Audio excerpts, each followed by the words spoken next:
I'm still kind of going through the phases of grief, but 3 generations of my family attended this church. Wow. Our crews were in downtown Portland today hearing from a woman who remembers the Portland Korean Church while it was still hosting worship services. The historic building was destroyed. It used to stand along Southwest Clay and 10th. It had been vacant for years before someone admitted to intentionally starting a fire inside last Tuesday. Demolition crews got to work on Friday to bring the 35-foot steeple crashing down, and with it, more than a century of history. But fire crews were able to miraculously save the former rectory building that sits just feet away from the church itself, and that's where Sunday school was held. There wouldn't be any stories to tell about the former Portland Korean Church if there weren't people who worshiped there and made memories along the way. That's why we thought it was important to highlight their story, to help remember this part of Portland's history. Tae-Sun Kim is the Vice President and Chief of Diversity at Legacy Health.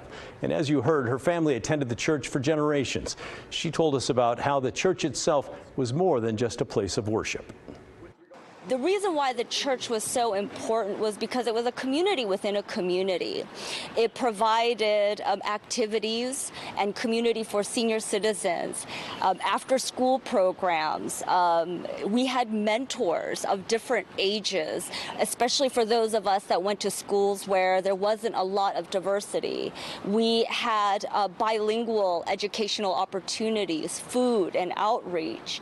And so it was more than just a place of worship, but it was in many ways one of the most effective ways in which social integration and engagement was made possible for people who didn't always feel comfortable with their language and their English speaking abilities.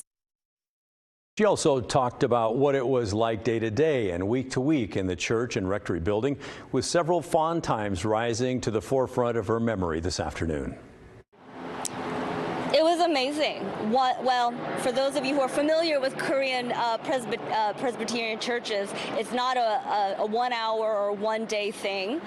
Sometimes you're there 2, 3. Again, if you were one of our elders that lived in Portland, you were there quite regularly for the activities. But it was the one time, usually during the week, when you were just immersed in your heritage culture. Everybody kind of looked like you. The sounds, the smells. It was wonderful. You know, I really have amazing memories of being here. There was a kitchen. Everybody had a role, and they felt so valued and included. This particular Sunday school, I was actually a Sunday school teacher for a few years. I don't know how well I did. I was probably horrible.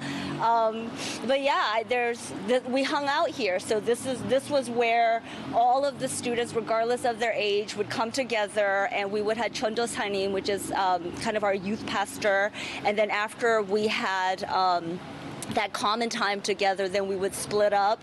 So the high schoolers were in the top attic. Then kind of not even middle school, but elementary was right here. And then there was like a playroom in the basement. There was an organ. I think we also did some WWF wrestling down there. It was a lot. It just meant so much to us. Yes, you can definitely tell. Lovely memories. With the church gone, Kim hopes that some of the items not destroyed by the flames can be saved.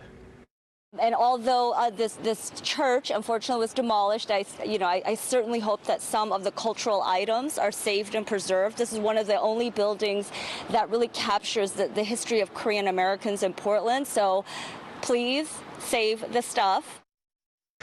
Do any of you have any memories from the Portland Korean Church? Maybe you attended the church or you just drove by it now and then. We'd love to hear your stories as well and share them.